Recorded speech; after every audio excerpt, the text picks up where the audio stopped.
விளக்கது இருள் கெடுப்பது சொல்லக விளக்கது சோதி உள்ளது பல்லக விளக்கது பலரும் காண்பது நல்லக விளக்கது நமச்சிவாயமே.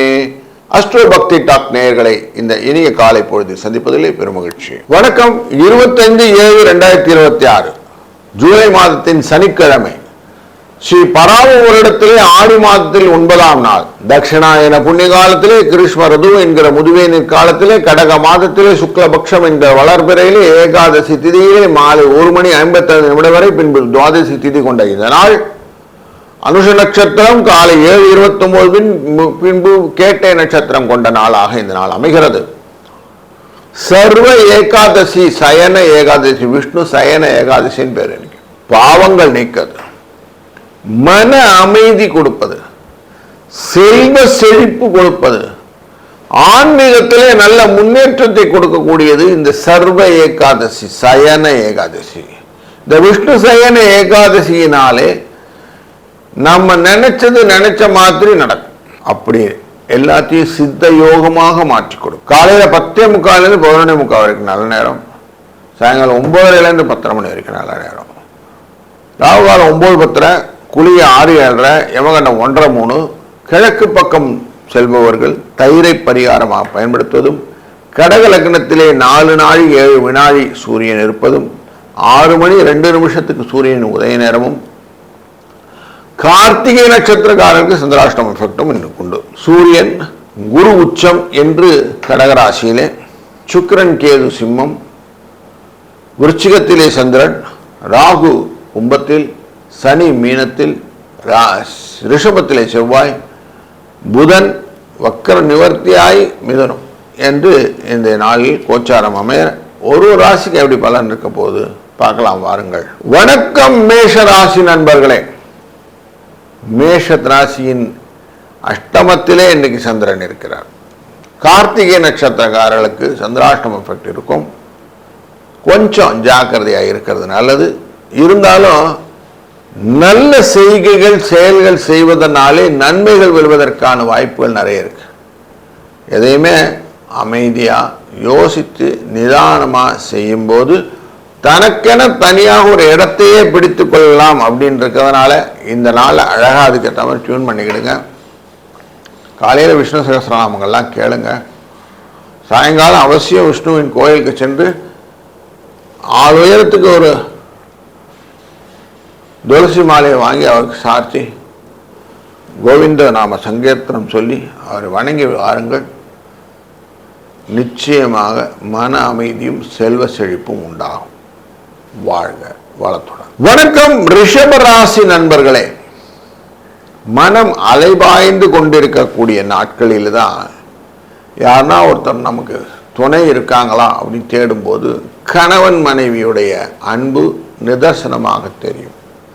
அப்படிப்பட்ட ஒரு நாள் இன்று. மனம் சாந்தமடையக்கூடிய நாளாக இந்த நாள் அமைகிறது. ஒரு நல்ல ஒரு கம்யூனிகேஷன் ஃபர்ஸ்ட் கிளாஸ் எஸ்டாப்ளிஷ்மெண்ட் ஆகும். அதில் உங்களுக்கு சந்தோஷம் மேம்படக்கூடிய வாய்ப்பு இன்னைக்கு உண்டு. 2ஆம் இடத்திலே புதன் இருப்பதனாலே நன்மைகளை பெறுவதற்கும், சூரியனின் 3ஆம் இடம் நல்ல பலன்களை கொடுப்பதற்கான வாய்ப்புகள் இருப்பதனாலே குடும்பத்தின் கஷ்டங்கள் போன்றவைகளை இன்னைக்கு கொஞ்சம் விழாவாரியா பேசி வீக்கெண்ட்ல கொஞ்சம் சால்வ் பண்ணலாம் அப்படிங்கிற எண்ணத்தெல்லாம் இன்னைக்கு தாராளமாக எக்ஸ்ப்ளோர் பண்ணலாம். 3-7 என்ற அதிர்ஷ்ட எண்ணை பயன்படுத்தி இந்த நாளை ஸ்திரமான நாளாக மாற்றிக்கொள்ளலாம். வாழ்க வளத்துடன். வணக்கம் மிதுன ராசி நண்பர்களே. மேன்மையான பல விஷயங்களை நீங்கள் இன்றைக்கு செய்ய இருக்கிறீர்கள். மற்றவர்கள் செய்யாத காரியங்கள் உங்களால் அழகா முடியப்படும். ஸ்மார்ட்னஸ், அழகா சிம்பிளா செய்யணுங்கிற எண்ணத்தோட செய்யற காரியங்கள் எல்லாம் வெற்றியை கொடுப்பதாக அமையும். ஆன்மீகத்தில் நல்ல முன்னேற்றம் காணக்கூடிய நாளாக இந்த நாள் அமையும். விஷ்ணுவின் சயன ஏகாதசி நாளான இன்று அனந்த பத்மநாப சுவாமியை மனதில் நினைந்து ஒரு காரியங்களும் செய்ய ஸ்ரீ ரங்கநாதரின் பரிபூர்ண ஆசியினாலே வெற்றிகள் இலக்காக மாற்றிக்கொண்ட உங்களுக்கு அது சுலபமாக கிடைப்பதற்கு வழிவகுக்கும். 67 என்ற அதிர்ஷ்ட எண்ணும் இன்றைக்கு உங்களுக்கு தொடர்ந்து பலனை கொடுப்பதாக அமைகிறது. வாழ்க வளத்துடன். வணக்கம் கடக ராசி நண்பர்களே, உற்சாகமான நாள் இன்று. அனுஷ நட்சத்திரத்திலே சந்திரனின் பயணம் விருச்சிக ராசியிலே இருந்து கேட்டை நட்சத்திரத்திலே பயணம் செய்யக்கூடியதாகிறது. காலையில் 7:29 பின்னும் புதனுடைய சாரத்திலே போகக்கூடியது இந்த சந்திரன். புதன் நாளே நட்பு, சந்தோஷம், விகடம், சிரிப்பு, ஆனந்தம் அதையெல்லாம் உங்களுக்கு கொடுக்கும். 3ஆம் இடத்தினுடைய இதனால நிறைய கம்யூனிகேஷன் சந்தோஷத்தை கொடுப்பதாக அமைகிறது. 5, 6 என்ற அதிர்ஷ்ட எண்ணை பயன்படுத்தி இன்றைக்கு சயன ஏகாதசி என்று ஸ்ரீ ரங்கநாத பெருமானை வழிபட உங்கள் உற்சாகம் கரைபுரண்டு இருக்கும். வாழ்க வளத்துடன். வணக்கம் சிம்மம் ராசி நண்பர்களே, இன்றைய நாளிலே உங்க ராசியினுடைய வெற்றிக்கு வழி 4ஆம் இடமான சுகத்தை சார்ந்தது. அங்கிருந்து பார்க்கக்கூடியது செவ்வாயினால் பார்க்கப்படுகிறார். செவ்வாய் லாபஸ்தானத்திலிருந்து பார்க்கிறார். ஸோ தொழில்ஸ்தானத்திலிருந்து பார்க்கக்கூடிய இந்த செவ்வாயின் பார்வையும் லாபஸ்தானத்தில் அமர்ந்திருக்கக்கூடிய புதனின் தன்மையும் உங்களுக்கு புரிதலோடு இன்னைக்கு காரியங்கள்லாம் செய்யும். எப்படிலாம் நான் புரிஞ்சுக்கணும் அப்படிலாம் புரிஞ்சுட்டேன், இனிமேல் எனக்கு எது ஜெயம் அப்படிங்கிற மாதிரியே இன்னைக்கு இருக்கும். நல்ல நன்மைகள், முன்னேற்றங்கள் இதெல்லாம் கிடைக்கக்கூடிய அருமையான நாள் இன்று. ஏகாதசி விரதம் இருப்பதும் 4, 2 என்ற அதிர்ஷ்ட எண்ணை பயன்படுத்துவதும் கூடுதல் சிறப்பு. வாழ்க வளத்துடன். வணக்கம் கன்னிராசி நண்பர்களே, ராசியின் 3ஆம் இடத்திலே சந்திர பகவான் லாபத்துக்குரியவர் போகிறார். முயற்சி ஸ்தானத்துக்குள்ளர நிறைய அலைச்சல்கள், பிரயாணங்கள், இடப்பெயர்ச்சிகள், மாற்றத்தை கொடுப்பதற்கான வாய்ப்புகளுக்கான இங்கே அங்கே அலைச்சல்லாம் உங்களுக்கு அசதியை கொடுக்கக்கூடிய சூழ்நிலை உண்டு. குருவின் அருளாலே எல்லாத்தையும் ஹேண்டில் பண்ணக்கூடிய திறமை உங்களுக்கு கிடைக்கும். சயன ஏகாதசி பாவங்களை நீக்கக்கூடியது, மன அமைதியை கொடுக்கக்கூடியது, செல்வ செழிப்பை கொடுக்கக்கூடியது, ஆன்மீகத்திலே முன்னேற்றத்தை கொடுக்கக்கூடியதாக இருப்பதனாலே இந்த நாளிலே விரதம் இருந்து பெருமாளை தரிசனம் பண்ணுவதனாலே அனைத்து விதமான கஷ்டங்களும் விலகும்.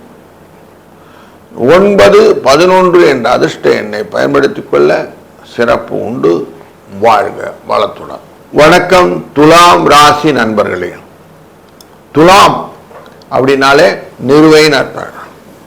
எதையும் நிறுத்தி பார்க்கக்கூடிய சூழ்நிலையில் உங்களை வைத்திருப்பதனால துலாபாரம் அப்படின்னு சொல்லுவோம். குருவாயூர்ல எல்லாம் பார்த்தீங்கன்னா இருக்கும், அந்த கோயில்களிலே துலாபாரம் வைத்திருப்பாங்க. எடைக்கு எடை நம்ம இழந்து வைப்போம்.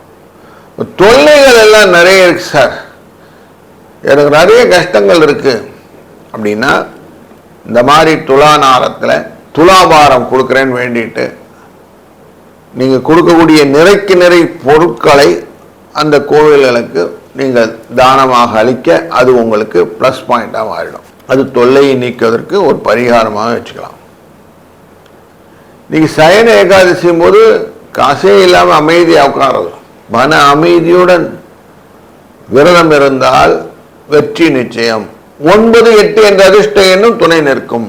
வாழ்க வளத்துடன். வணக்கம் விருச்சிக ராசி நண்பர்களே, குடும்பத்திலே இருக்கக்கூடிய குழப்பங்களை தீர்ப்பதற்கான வழிகள், வெற்றிகளுக்கான வழிகள், விசாக நட்சத்திரத்தில் இருந்த இந்த சந்திர பகவான் இன்றைக்கு அனுஷ நட்சத்திரத்திலே பயணம் செய்யக்கூடிய சூழ்நிலையை பார்க்கும்போதும் பின்பு கேட்டை நட்சத்திரத்திலே வரும்போதும் உங்களுடைய வாழ்க்கையிலே ஆக்கப்பூர்வமான ஆர்வம் போல் கொண்ட விஷயங்கள் எல்லாம் நடக்கிறத பார்க்கிறோம். முக்கியமாக இந்த விஷ்ணு சயன ஏகாதசியின் போது நீங்கள் எவ்வளவு தூரம் வாழ்க்கையிலே வெற்றியின் இலக்கை அடையப் போகிறீர்கள் என்பதை காட்டுவதனாலே ஆக்கங்கள் அதிகமாக காட்டுவதற்கு வாய்ப்பு இருக்கிறது. 1, 5 என்ற அதிர்ஷ்ட எண்ணை பயன்படுத்திக் கொள்ளுங்கள். சயன ஏகாதசியின் போது விரதம் இருப்பதனாலே ஆரோக்கியம் மேம்படும்.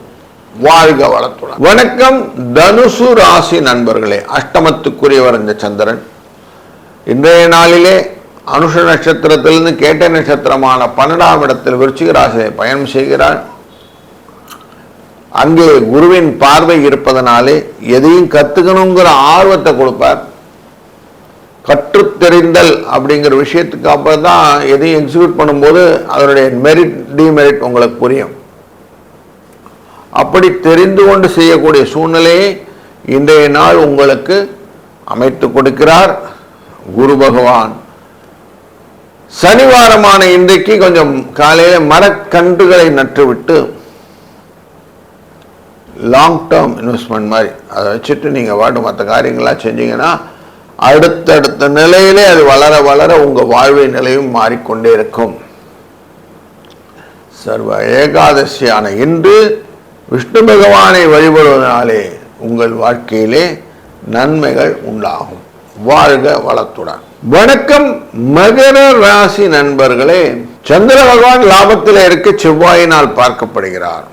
5ஆம் இடத்தின் செவ்வாய் பார்ப்பது மட்டுமல்லாமல் புதன் வக்கரகதியிலே இருந்து நிவர்த்தியானவர் மீனராசியை பார்த்து கொண்டிருப்பதும், மீனராசியில் தனுசு ராசியை பார்த்து கொண்டிருப்பதும், சூரியனும் உச்சம் பெற்ற குருவும் உங்க ராசியை பார்ப்பதும் பல நட்பு வட்டாரங்களை அதிகப்படுத்தி கொடுப்பதாக இருக்கும். ஃப்ரெண்ட்ஸ் ரிலேட்டட் மேட்டர்ஸ் அப்படின்னு பார்க்கும்போது நிறைய விஷயங்கள் நட்புக்கு சாதகமாக நீங்கள் செய்யக்கூடிய சூழ்நிலையை காட்டுறது. அதனால் அது உங்களுக்கு லாபத்தை கொடுக்கும். 8-2 என்ற அதிர்ஷ்ட எண்ணும் புதனின் சாரத்தை கொண்ட விஷ்ணுவை வழிபடுவதும் நன்மையை தரும். வாழ்க வளத்துடன். வணக்கம் கும்பராசி நண்பர்களே.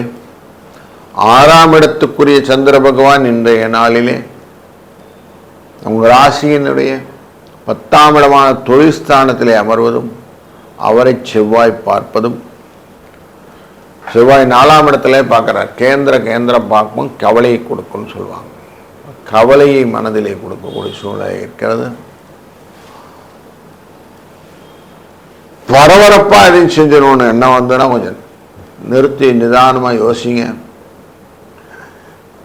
இது இம்பார்ட்டண்டா, முக்கியமா, வேணுமா அப்படிங்கிற 4 வாட்டி கேட்டுக்கிடுங்க. தேவையில்லாத போது அதுக்குள்ளார போகாதீங்க. முடிஞ்ச வரைக்கும் அவாய்ட் பண்றது பாருங்க. சயன ஏகாதசியான இன்னைக்கு பெருமாளை வழிபடுவது ரொம்ப சிறந்தது. அதுபோல இன்றைய நாளில் சனிக்கிழமை அப்படிங்கிறதுனால மரக்கன்றுகளை நட்டு இந்த நாளை துவங்கினாலும் பல நன்மைகளை உங்களுக்கு கொடுக்கும். முக்கியமாக மனசில் அமைதி, ஆன்மீகத்தில் முன்னேற்றம், பாவங்கள் நீங்கும். வாழ்க வளத்துடன். வணக்கம் மீனராசி நண்பர்களே. உங்க ராசியை குரு பார்த்து கொண்டிருக்கிறார். உள்ள சனி பகவான் இருக்கிறார். ராசியினுடைய 9ஆம் இடத்திலும் லாபஸ்தானத்திலும் குருவின் பார்வை இருக்கிறது. அதனால சுகம் கிடைப்பதற்கான வாய்ப்புகள் நிறைய இருக்கும். இன்னைக்கு சயன ஏகாதசி அப்படிங்கிறதுனால விஷ்ணு பகவானை படுத்துண்ட கோலம் அப்படிங்கிற விஷயத்துல பார்க்கிறது, அனந்த பத்மநாப சுவாமிகளாக பார்ப்பது, அதனால் உங்களுக்கு மனதிலே சுகத்தை அதிகப்படுத்தக்கூடிய சூழ்நிலையும் ஆன்மீகத்திலே முன்னேற்றமும் கொடுப்பார். இது உங்களுக்கு நல்லதை தரும், மன அமைதியை தரும். ஒரு நல்ல ஆளுநர மாலையை வாங்கிட்டு சுவாமிக்கு சாயங்காலம் சாத்தி விட்டு அவரை வணங்கி வாருங்கள். 5-3 என்ற அதிர்ஷ்ட எண்ணை பயன்படுத்திக் கொள்ளுங்கள். வாழ்க வளத்துடன்.